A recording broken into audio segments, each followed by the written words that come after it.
Right. Hello, everyone. Happy Blackbirders Week. My name is Ariel Moon, and I am going to be hosting this conversation called Under Our Wings, Mama Birds and Their Flocks. Today, we are talking to three mamas about their time outside in nature, bird watching and exploring with their little ones.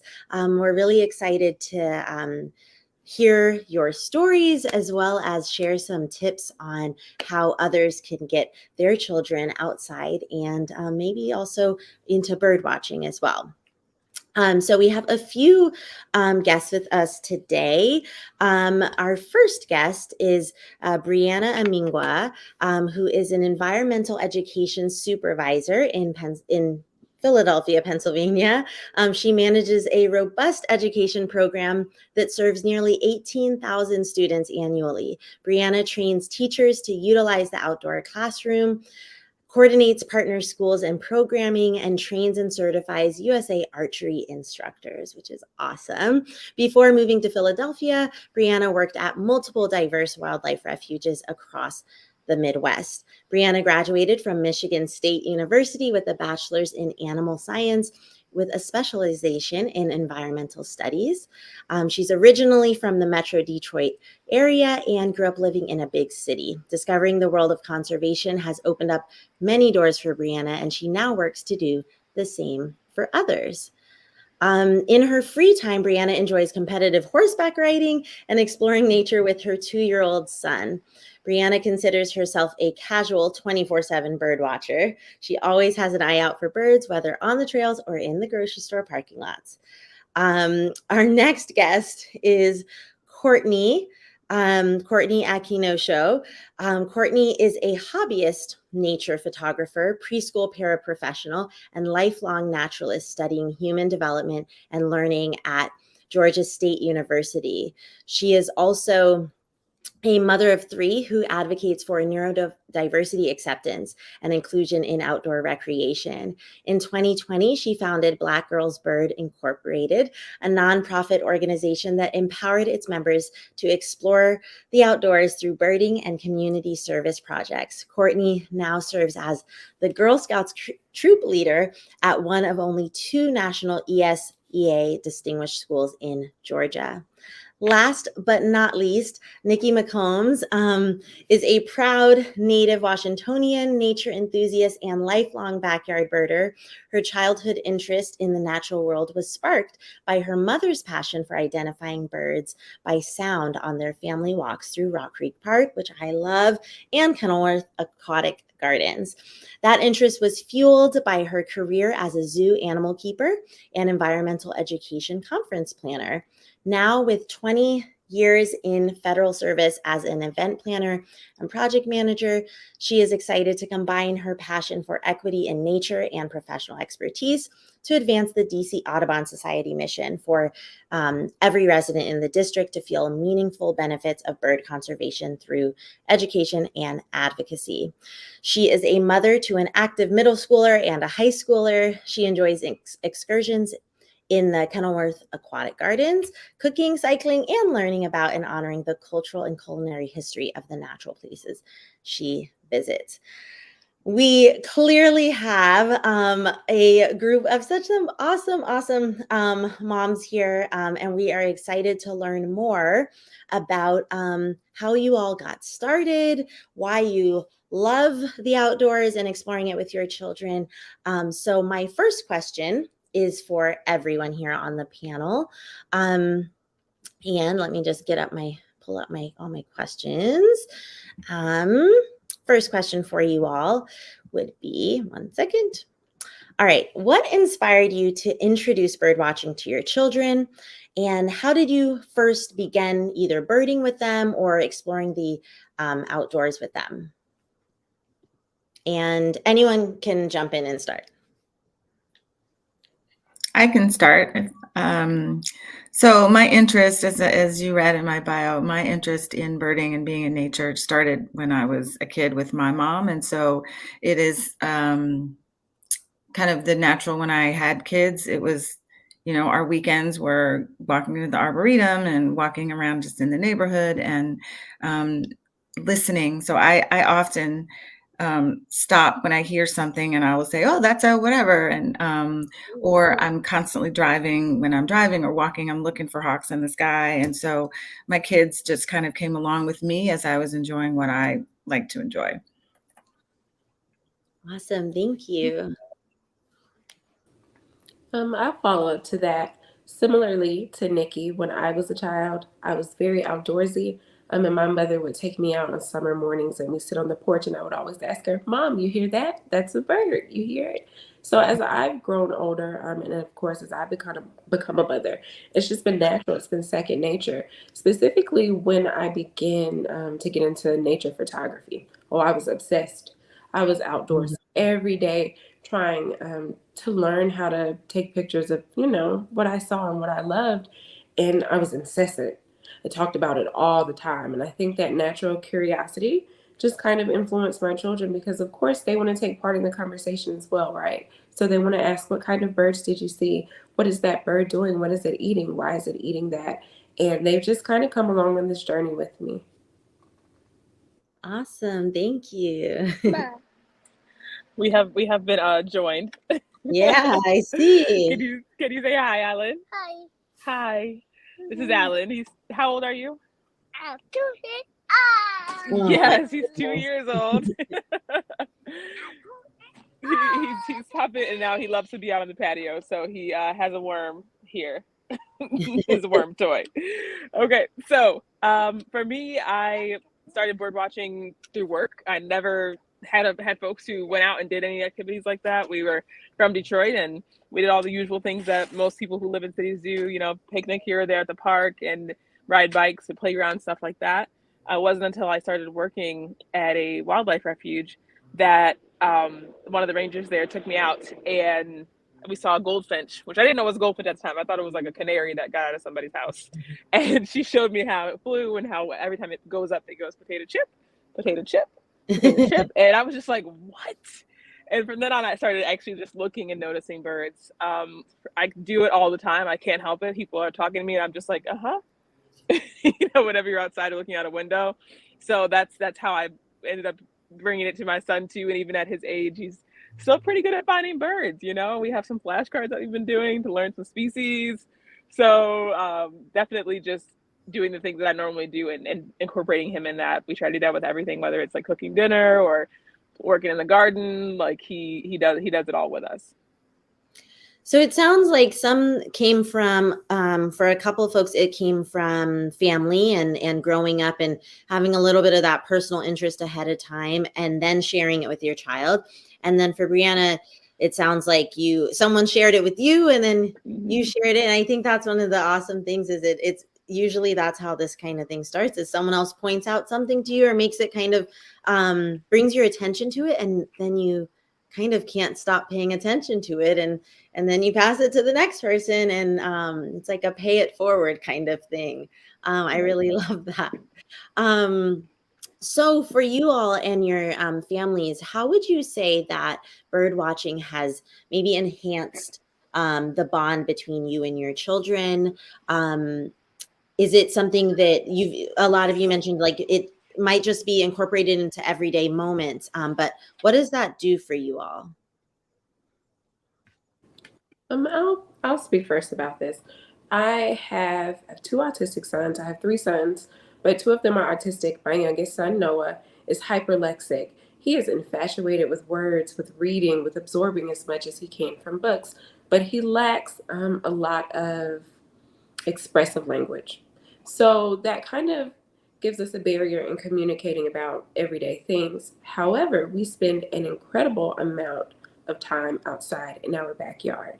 So when I am cleaning the bird feeders, filling the bird feeders, putting fresh water in the bird bath, I'm asking questions. Noah, do you see this bird? What color is it? What kind of bird is it? To help him practice with his species identification. And in doing so, he has developed the ability to say, hey, mommy, look, there's a bird. Or if I've got my camera next to me and I'm not paying attention, he'll pick up that camera and put it in my lap. And he's like, look, take a picture. Over there, there's a bird. it really has deepened our bond together because, again, this is something that he struggles with in general, but especially with other people. So the way that he's able to talk and communicate verbally is something that he shares only with me because we're both outside and we're observing birds all day. That's really wonderful. So birding has been kind of like a foundation for some of that conversation and like word skills then. Absolutely. He plays on my tablet or my phone a lot. And one app that he really likes is Duolingo. It took me a few weeks to realize that Duolingo, it's a bird. Oh, right. It's a bird logo. Yes, it's a little Yeah. birdie in there. And I was like, oh, so this is kind of Mhm. your way of birding. He's practicing those language skills. Again, he's hyperlexic, so he can read in multiple languages. But there's that little bird, tweet, tweet, chirping across the screen. Yeah, Think like when I realized that, I was like, oh, wow, so this isn't just my thing, it's your thing too now. that's awesome. That is so cool. That is, Yeah. yeah, for me, he's 2 and he's really just now getting his legs under him and finding out that he can actually run really fast and can move really quickly. So birding and being outside has been great for just getting us to slow down together and look more closely and literally just focus on a couple things at a time. I am outside with kids all the time through leading programs and in my work. And one of my favorite things about them is that they just see things that really an adult would just pass by or wouldn't even stop to think twice about. And even at his age, he can do that too. So I love to just see things as he sees them. And I think that really helps our bond. And even when he's ready to go, he's every day he wakes up, he's like, outside, outside, can we go outside? So we have that little bit together and it's easy to do. I don't have to go anywhere or get in the car. We can just step outdoors and find something, whether it's a stick or, anything will keep him entertained and enjoying fresh air for a good amount of time. That's cool. Well, my kids are older. So I have a 17 and she'll be 13 tomorrow. And so our time together is limited because friends are more important at this point and volleyball practice and soccer practice. When they were younger, our time together like was just going for walks and being outside and, as I shared, identifying birds. Now what I'm finding is as they've, moved away from me in some ways, being outside in nature is the way for us to reconnect. And we just walk and talk. So I learn a lot from them about what's going on with them when we're just outside. And we also take advantage of opportunities to listen. We live very close to Rock Creek Park. And so we can take, especially over COVID, we were able to take walks through Rock Creek Park when it was quiet, not a lot of people out there. The wildlife was actually really, I feel like it burst in a lot of ways because it was quieter, less people, less cars on the road.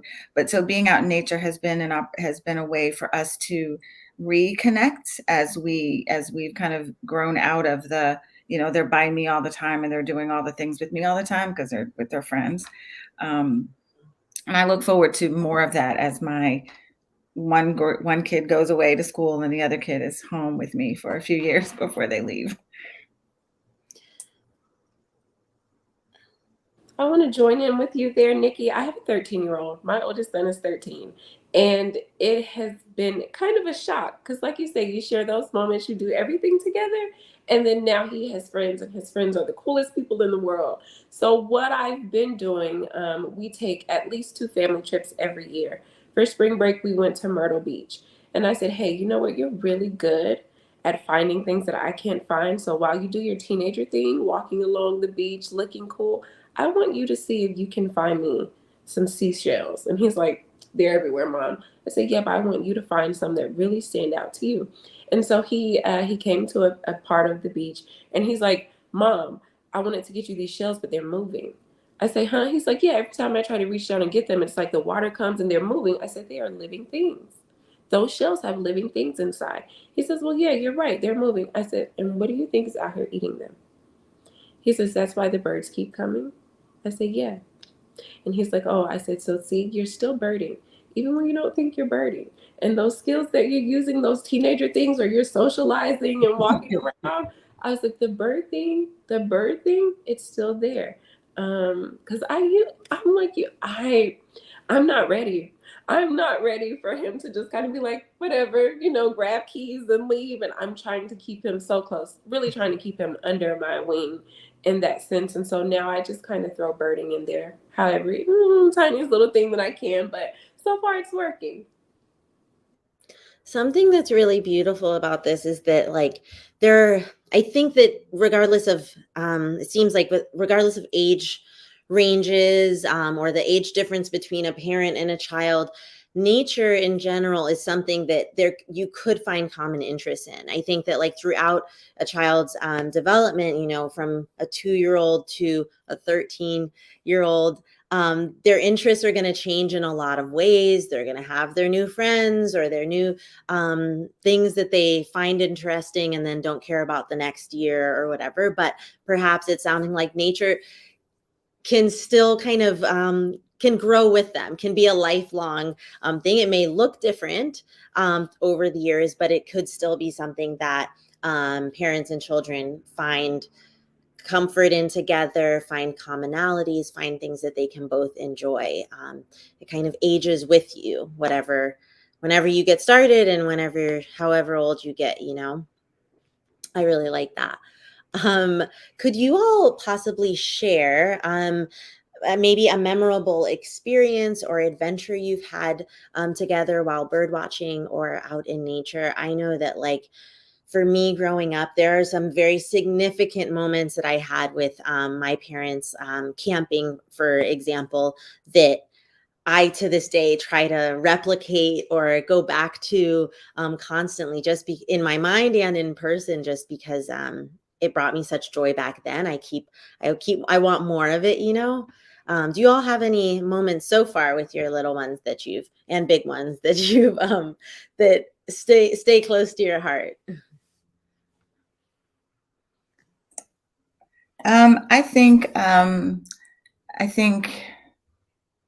it's a couple of experiences. Whenever we see a bald eagle, I think everybody's like, oh, and in DC, I don't know if it's a mating pair, but there's one that is in upper Northwest a lot right now. And, but I will say over COVID, we took a drive to Blackwater Wildlife Refuge on the Eastern Shore in Chesapeake. And it's a beautiful drive where you don't have to get out of your car if you don't want to, but we took a long drive and, felt like the world was falling apart around us and we were, everyone's going through their own stuff. And it was such a bonding experience because the phones were away, the sunroof was open, the windows were down, and the kids were just really engaged, really truly engaged with what was going on. And it was just beautiful because we pulled over and we were able to just stand and watch the variety of birds that were there. There were some birders there that were pointing out things for us, but it was just, they were listening and they were engaged.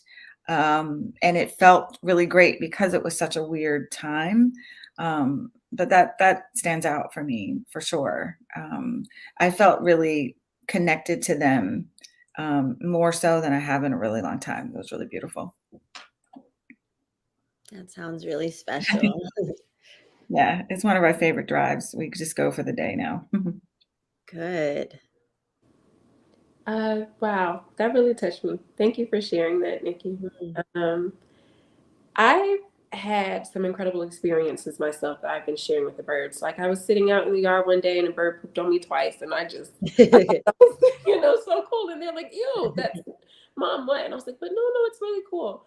But I Mm-hmm. think one thing that I've been able to witness was last year. We had a cute little family of ruby-throated hummingbirds at the feeder, and there'd be a male here, and there'd be a female here, and then you get to see the little ones with them.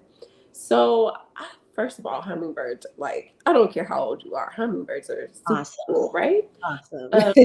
We're sitting out on the patio one day, and two hummers, they get into it at the feeder. And I'm like, okay, they run each other off. No big deal. My head's down, I'm in my phone.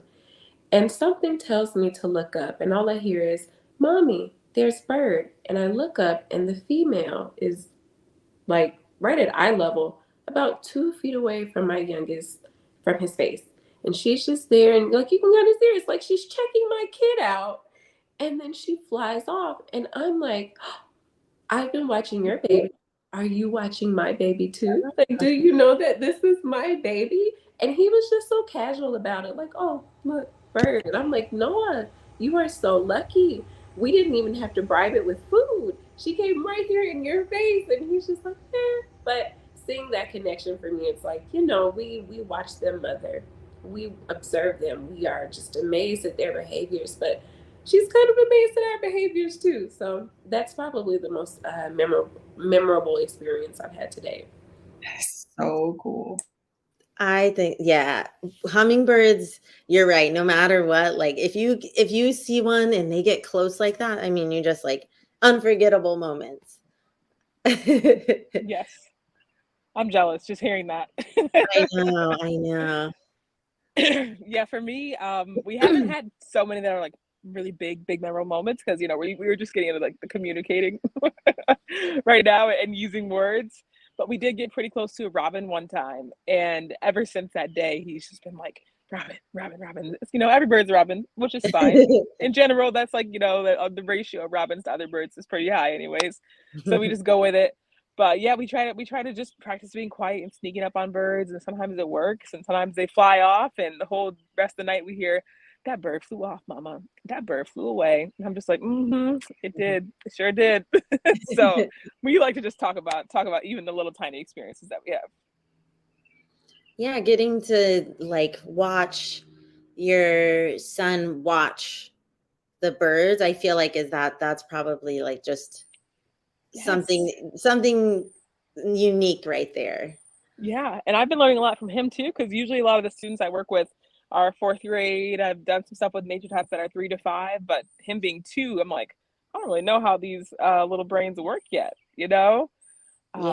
So I'm like, we have so much to do, and so many things that we can do outside that we haven't even like scratched the surface yet. That's great to hear. So I work with preschoolers, and you are Okay. right. They are fascinated with just life in general because Anything, it's yeah. all so new. And occasionally I take my bins to work with me. So they get to go out on the playground, and it's Miss A, what are you looking at? Miss A, what do you see? And I'm like, oh, I'm watching those birds. There's a pair of hawks right there. And I give them turns to use my bins and actually look around. So I did not start in that position until September. School started in August. Gave us about a month difference. So when I came in, they were just kind of like, who's this person and what she's up to and what she's here for. But I love birds. And so automatically, like I say, I'm there with my bins and they're learning about them. And one day we get a group of students rushing in off the bus. Miss A! And I'm like, oh my gosh, calm down. There's a bird in the building. And I'm like, there's what? There's a bird. And yes, a bird had flown into the building. So we go to the cafeteria together during breakfast time, and we're looking up and there, what kind of bird is it? What kind of bird is it? And I'm like, we're going to figure this out together. You're going to take turns using the bench. You're going to look up there. You're going to see its size, its shape, its color. And then we're going to go back to the classroom. We're going to get on Google and we're going to put in all the details and we're going to figure out what kind of bird it is. And it was a house finch. But they were fascinated. So, yeah. That is awesome. I love that the guiding of that experience of like I guess for the non-bird watcher, you might either freak out yourself when you see when a bird gets inside of a building of some kind, or you just say, oh, it's a bird and kind of dismiss it, or even just pre-identified it for them, right? But in this moment, you asked these questions, invited them to look, and made something that is like technically so small actually like a big deal and something that's like really interesting by asking those kinds of questions. I guess this leads a little bit into the next question, which is, what are some tips that you all might share with other parents who want to engage their children in bird watching or exploring nature in general? We have a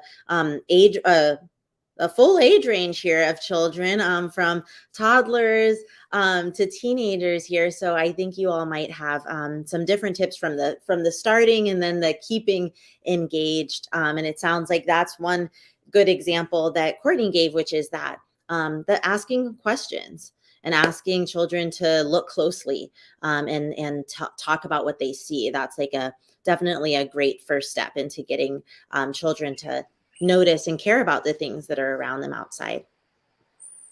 Yeah, I love this question, Ariel.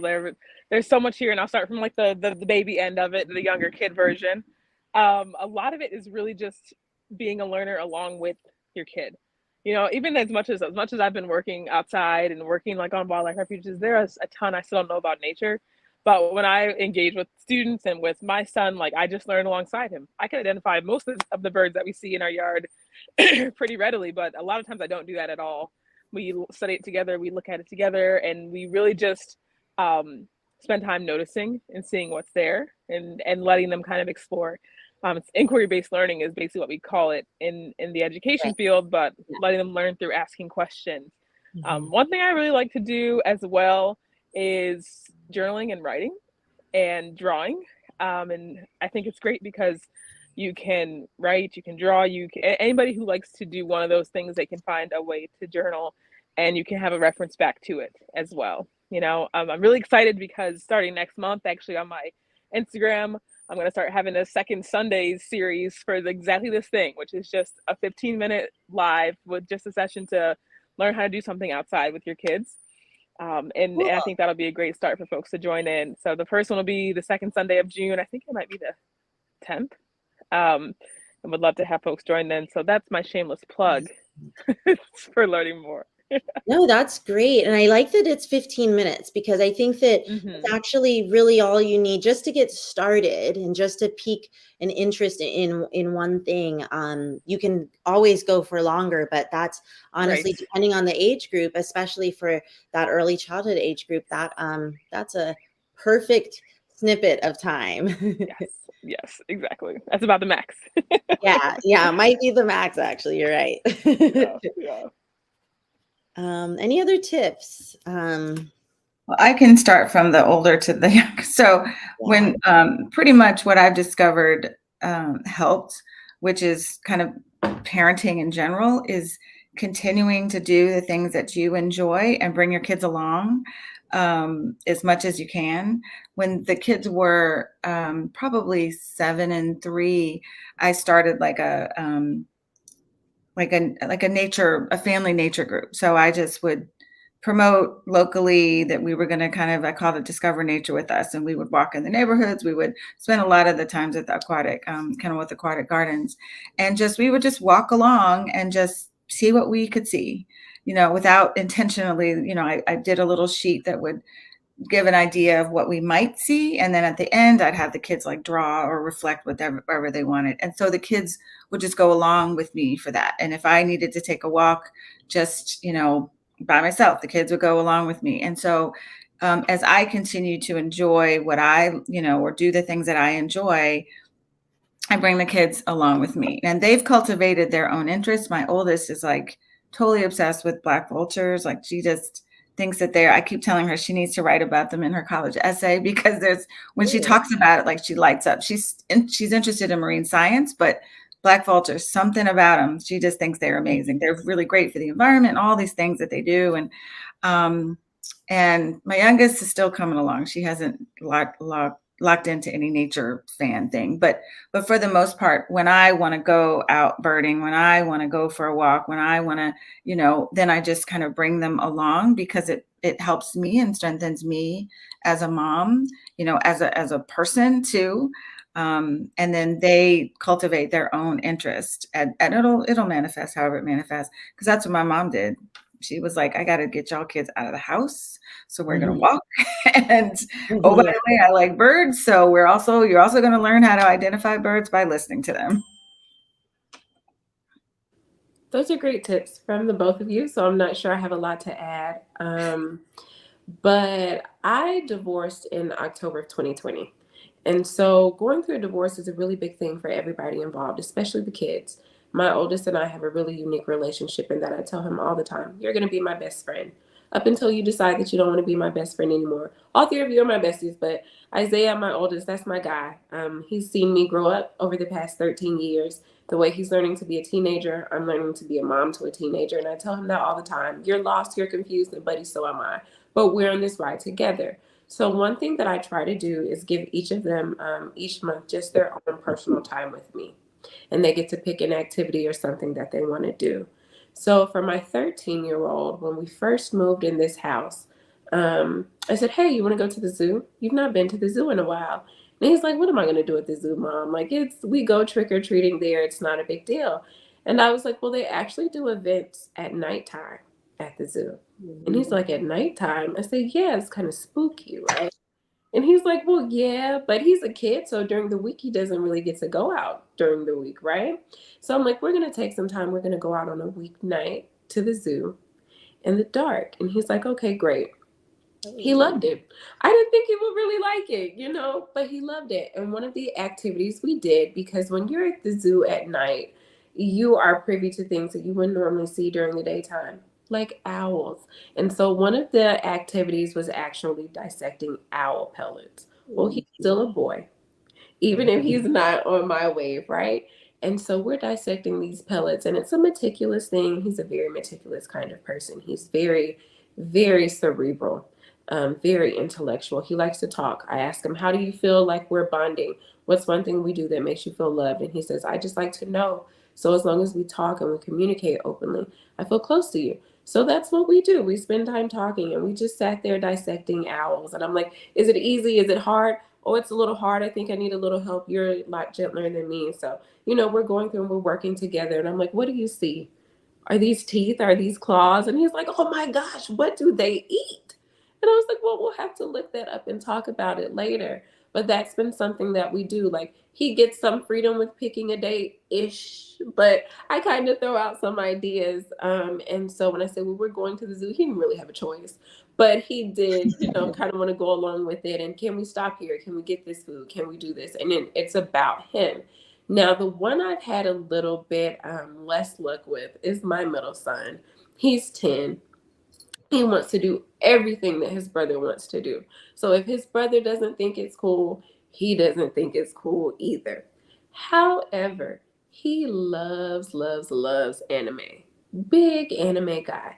And his favorite character is Doraemon, which is based out of like the 50s or 60s or something. Super, super retro, and I know nothing about it. Doraemon is a cat. And so, in incorporating his favorite character, we have been talking about why we have our cats inside and why if we want to take our cats outside, we have to leash them. And he thinks that's the craziest thing, right? Because who really sees a cat on a leash for a walk? And I say, Jonah, we have to do that because we have to protect the birds. And so now he's like, well, what's up with cats and birds? And he's interested in that relationship. And again, I can kind of sneak or throw birding in there when he's not really, thinking about it. But I appreciate your tips. Again, like I say, Nikki, this teenager thing, it is taking its toll on me. But finding those little ways, finding those sparks. And then I think another thing is, so my ex-husband is in IT. And he can build almost anything. One thing that he does with the boys is build something every year, whether it's a robot or a gaming PC or whatever else. And so me kind of being a little bit overbearing, but I'm just like, hey, when you guys build a robot, you think you could do like a bird or something with with animals? I'm Googling kits, like, when y'all make something, can you kind of throw in some nature stuff in there too? And of course, he's just like, sure, whatever, because he's just happy to be building stuff with his sons. But I'm doing everything I can to kind of cultivate this love for them, even if it's not necessarily voluntary. But I think, like Nikki, like you say, your mom just, hey, I like birds. You guys got to come birding with me. And now that you're older and you have your own children, it's like this affinity, this appreciation, like you say, it's going to manifest. So that's what I'm hoping. Fingers crossed, fingers crossed. But I hope they, they grow up and they're still interested. Thank you all for the tips. I want to repeat some of them back to you all, to our audience, because I think each of these, depending on your own individual child's interests or needs, can be applied in some way. So we had inquiry-based learning, so asking a lot of questions, journaling or writing of some kind, drawing, and art, neighborhood walks or group walks, and time outside. I really liked what Courtney added at the end there, which is that one-on-one time, and that kind of customizing the experiences depending on your individual child's like interests specifically. So incorporating anime, connecting it to anime because you know your child really likes that, or finding something that really speaks to them specifically, and then finding a way to connect it back to nature, I think is a really, really just key idea there. All of these things really require ultimately some slowing down in comparison to some of the pace of our current life. It just keeps getting faster and faster. And so I think that bird watching and time outside just like keeps us going back to slowing down and recognizing the benefits of that. Before I head into our next question, I just want to say for our audience that if you do have any extra questions, please feel free to share them with us. We are going to talk for just about 10 more minutes. And so I'll try and add any of those for our special guests if we get them in the comments. But this is going to be one of our last question or two here, which is, so we've talked a lot about supporting our children to find joy in bird watching, find joy outdoors. But I wanted to just check in with you all as parents. What would you say that bird watching maybe provides for just you? How do you kind of balance your own enjoyment with this and keeping maybe some of that for yourself, while also then sometimes engaging your child in the hobby as well? Or have you not done that? Are you going to work on that? How are you using it for yourself? Woo. That's a good question. That's a good question because it was our thing first. Love this question because Yes. I am coming up on a pretty significant birthday this year, and it's got me thinking about, what brings me joy and how I'm going to, literally, I'm planning like my retirement, how I'm going to live my life that way. And birding and being in nature has always been something that brings me peace and joy. And as a young person, I did it, as I mentioned, with my mother and my brother, and it was so much fun, but we were looked at like, why are you here? Right. We were often the only family of color that was doing that. Asked like, are you lost? And I took some of that uncomfortable feeling and carried that into my teenage years, where I stopped doing anything nature related because I didn't think it was cool. But it still was there, but I kind of suppressed a little bit of that as I grew up, and then became a professional. And then I was able to explore some of it as a zookeeper and explore it as National Wildlife Federation, leading environmental education, family excursions. And I was able to express my nature, fanship, so to speak, in those ways.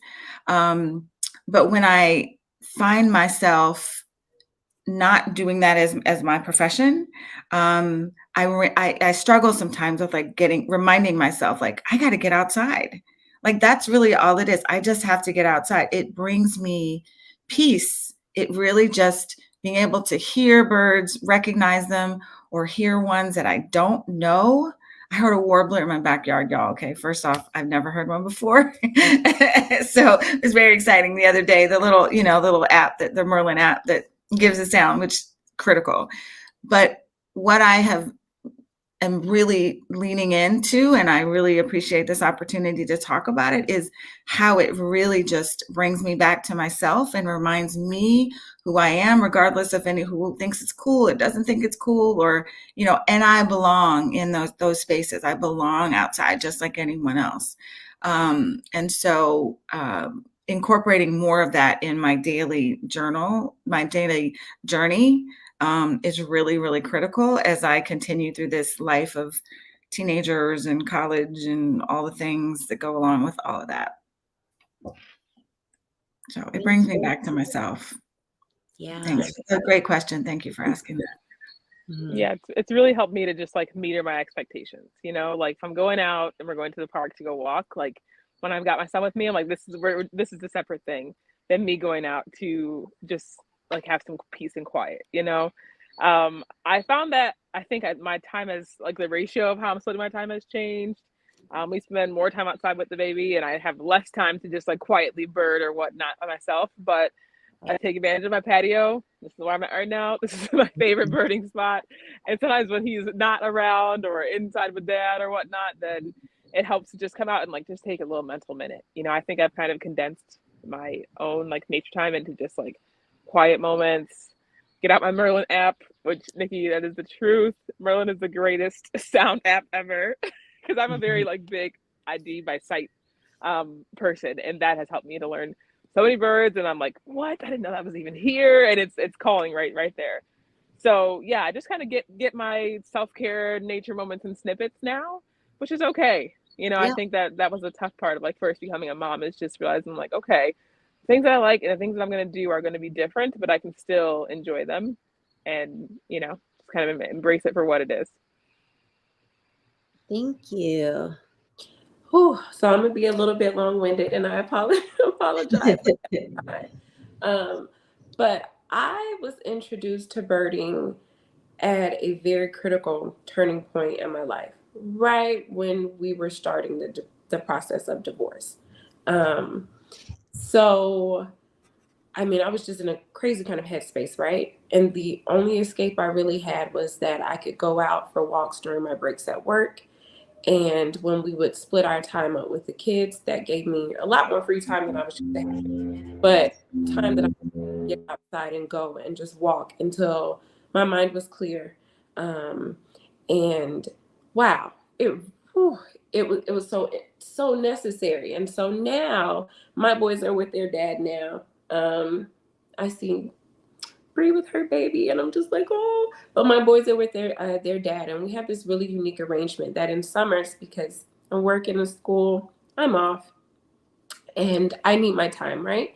So they are with me for a week, and then they are with their dad for a week. I lucked up with a summer birthday. My birthday is this month, and so I asked for my week off with the kids to be the week of my birthday. Something I've been doing since the divorce is every year for my birthday, I take a trip out of the country. The first year I went to Aruba, last year I went to Mexico, and this year I am going to Panama.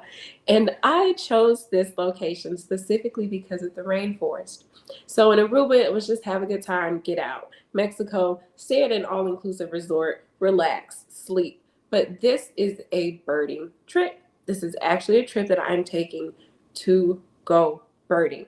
And I really can't contain the excitement because birding, being in this space, speaking on this panel, starting an organization, meeting all of you excellent Black women, showed me parts of myself that, like Nikki said, that had been suppressed and I just hadn't realized it. I've always been outdoorsy. I'm from Southwest Georgia. There's nothing to do in the country but be outside all day. So as a kid, that's what I did. But as a teenager, started working, had more responsibilities, college, working, more responsibilities. And it was just something that I didn't have the time to do, or something like Nikki said, I didn't necessarily want to be seen doing. Even though we're down here in Georgia in the South, there's Black folks everywhere. It ain't so many Black folks outside, like in the mountains and stuff. So I was gonna be an oddball out, right? But now that I am more like, now that I have more alone time, now that I have more time just to myself to just breathe and just be, I am unfolding into like a different woman almost. Like, I don't know who she is sometimes. I'm like, are you confident enough to do this? But yes, because birding has given me the confidence to do it. You pull out that Merlin app and you start to learn these songs and learn how to ID species, you become more confident, right? Because look at you at your big grown age, still learning new things like you're young, right? So now I've got newfound confidence. I feel brave. I feel bold. things that I didn't necessarily feel. I feel adventurous, which is not a word I would have used to describe myself some years ago. But now, oh, I can't get to the airport fast enough on the day that I'm supposed to fly out. I'm really, really excited to be able to do that. But of course, when I come home, it's, Mom, how was your vacation? How was your trip? Because I got 3 boys, and boys don't play about their mamas. They're very protective. So it's like, where were you? What did you do? Did you get hurt? What happened? But no, it's going to be like, well, none of that happened, hopefully. But here are all the amazing pictures that I got to take in the rainforest. And so again, it's like we kind of come back and we have that moment to bond and talk about birds. And I feel like a bird now. Like I feel free. Don't have anybody holding me back from what it is that I want, and all this opportunity to just become who I want to be, right? And share that with my boys. Thank you all so much. This is like, I think exactly what sometimes we really need is to remind each other that it's not easy to do the to do all the things that we're talking about, to support our children in doing something, but also in taking that extra time for ourselves. But that like there are people doing it, trying to do it, and that no one is really alone in this journey towards, like, I guess bringing nature, bringing birding into our community, and passing it along, you know. Now we are technically right at the end of our program, a little bit over time.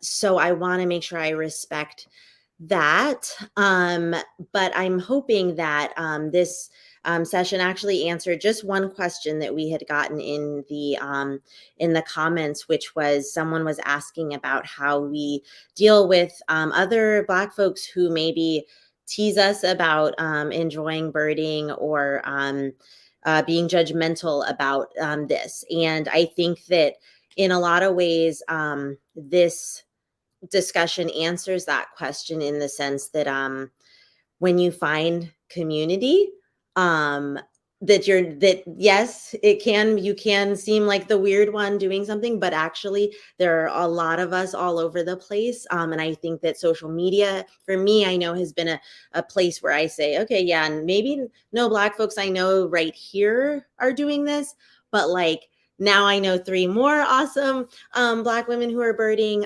just from that social connection. But also that like we can just start something within our own families and like make it something that is beautiful and special, even when maybe other families are not, you know.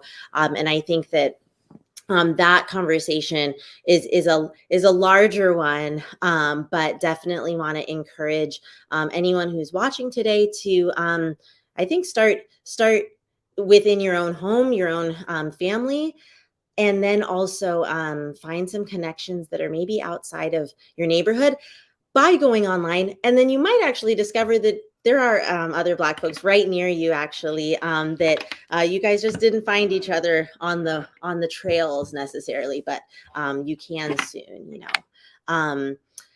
But okay, I will end our conversation here.